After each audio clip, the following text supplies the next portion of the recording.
Life is a complex and often challenging journey. We celebrate birth and mourn death, viewing existence as inherently good. But what if we question this assumption?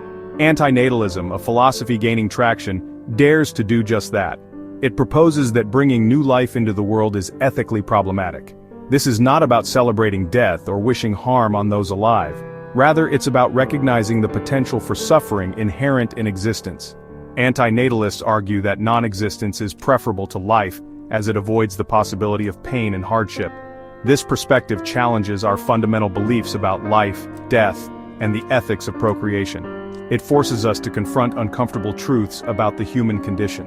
While seemingly pessimistic, anti-natalism stems from a deep concern for the well-being of sentient beings.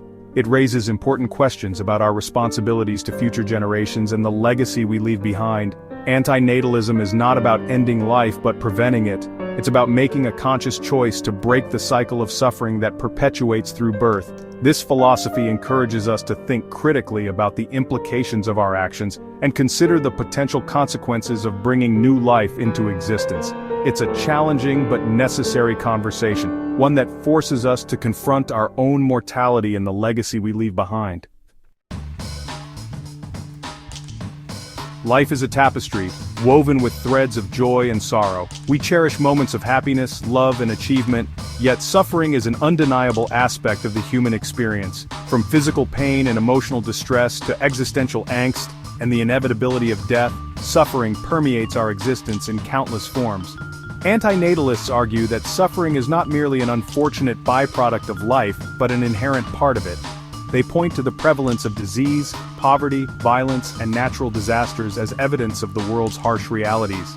Even in seemingly comfortable lives, anxiety, boredom, loneliness, and the fear of loss cast long shadows. For anti-natalists, the potential for suffering inherent in existence outweighs any potential for happiness. They argue that while we celebrate the joys of life, we often overlook the depth and pervasiveness of suffering. This suffering is not limited to humans. It extends to all sentient beings capable of experiencing pain and distress. The animal kingdom in particular offers countless examples of suffering inflicted by nature and humanity alike. Anti-natalists believe that by bringing new life into the world, we are knowingly subjecting it to the risk of this suffering. The question of whether it is better to be or not to be has haunted philosophers for centuries. Anti-natalism, while a relatively modern term, finds its roots in ancient philosophical thought. Thinkers like Arthur Schopenhauer and Emil Cioran have explored the inherent suffering in existence and the allure of non-being. Schopenhauer, a 19th-century German philosopher, argued that life is driven by a relentless, insatiable will that inevitably leads to suffering. He believed that the only escape from this suffering was through a denial of the will, ultimately leading to a state of non-existence. Cioran, a 20th-century Romanian philosopher, echoed these sentiments, describing birth as a curse and life as a series of misfortunes. These philosophical perspectives, while often viewed as pessimistic, offer a different lens through which to view existence. They challenge us to confront the uncomfortable reality of suffering and question the assumption that life is inherently good. Anti-natalism draws on these philosophical underpinnings, arguing that if suffering is an inevitable part of existence, then it is morally wrong to bring new life into the world. The decision to have children is often seen as deeply personal, driven by biological urges, societal expectations, and the desire to create and nurture life. However, anti-natalism introduces an ethical dimension to this decision, arguing that procreation is not simply a matter of personal choice, but carries significant moral weight. Anti-natalists posit that bringing a child into the world without their consent exposes them to potential suffering.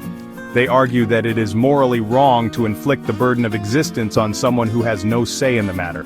This argument hinges on the idea of consent, a cornerstone of ethical decision-making. Just as we would not inflict pain or suffering on someone without their consent, anti-natalists argue that the same principle should apply to the act of procreation. Furthermore, anti-natalists highlight the asymmetry of existence. While those who are never born experience no harm, those who are born are inevitably subjected to the risks and uncertainties of life. This asymmetry, they argue, makes procreation ethically problematic, as it exposes someone to potential harm without their consent. This perspective challenges us to reevaluate our assumptions about the ethics of procreation and consider the potential consequences of our reproductive choices. The Earth, our home, is a delicate ecosystem teeming with life. Yet the impact of human activity on the environment is undeniable and increasingly dire. From climate change and pollution to deforestation and resource depletion, our actions threaten the delicate balance of nature and the well-being of countless species, including our own.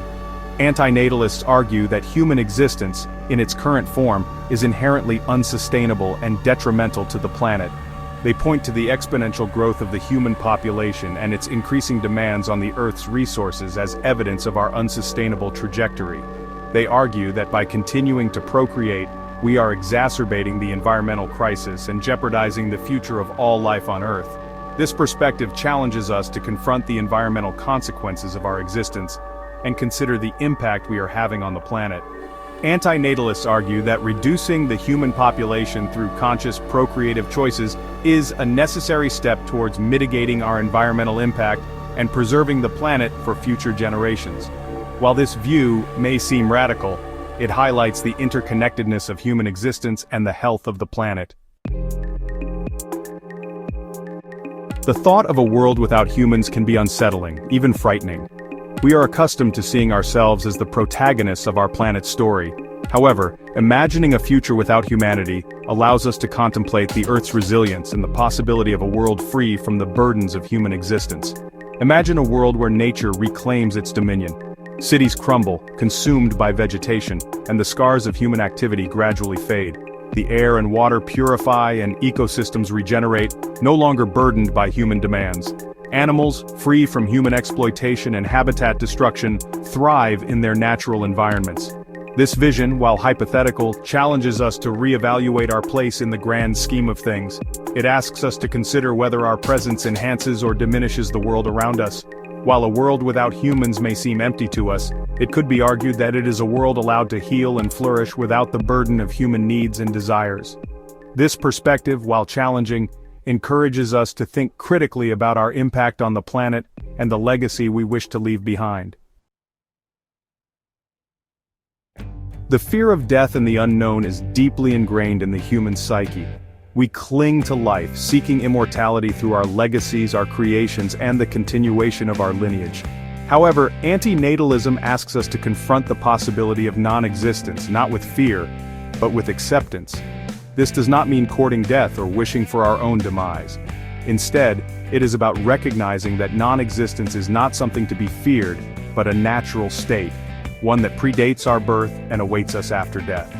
It is about finding peace in the idea that our individual consciousness, while precious, is but a fleeting spark in the vastness of time and space. Embracing this perspective can be liberating.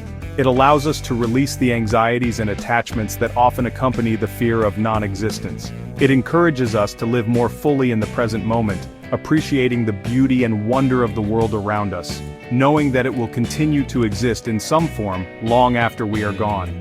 This acceptance of non-existence does not diminish the value of life, but rather allows us to approach it with a sense of perspective and gratitude. The concept of non-existence is often associated with emptiness, darkness, and oblivion. However, anti-natalism presents a different perspective, suggesting that non-being can also be understood as a state of tranquility, free from the anxieties, desires, and sufferings inherent in existence. Imagine a state of perfect stillness, undisturbed by the turmoil of the world. There is no pain, no fear, no longing, only a profound sense of peace and serenity. This is the tranquility that anti-natalists believe defines non-existence. It is not an emptiness to be feared, but a release from the burdens of being. This perspective can be particularly comforting when considering the suffering that many endure in life. For those who have experienced great pain, loss, or hardship, the idea of non-existence as a release from suffering can be profoundly appealing. It offers solace in the face of life's inevitable challenges and reminds us that suffering is not eternal. While this perspective may not resonate with everyone, it provides an alternative way of thinking about death and the nature of being. The human experience is a symphony of contradictions. We celebrate life while grappling with its fragility, finding joy in the midst of suffering, and seeking meaning in a seemingly meaningless universe. Anti-natalism, while often perceived as a pessimistic philosophy, challenges us to confront these contradictions head-on. It asks us to question our assumptions about the inherent goodness of life, and to acknowledge the profound suffering that permeates our world. It encourages us to consider the ethical implications of our actions, particularly the decision to bring new life into existence. While the arguments for antinatalism may be unsettling, they offer a valuable opportunity for introspection. They force us to confront our own mortality, our impact on the planet, and the legacy we leave behind. Ultimately, the decision of whether or not to have children remains a deeply personal one. However, engaging with the arguments of antinatalism can lead to a more informed, compassionate, and ethically conscious approach to this decision. It reminds us that the choice to create life carries significant weight and should not be taken lightly. Perhaps the greatest value of antinatalism lies not in dictating our choices, but in encouraging us to think critically and compassionately about the world we inhabit and the potential consequences of our actions.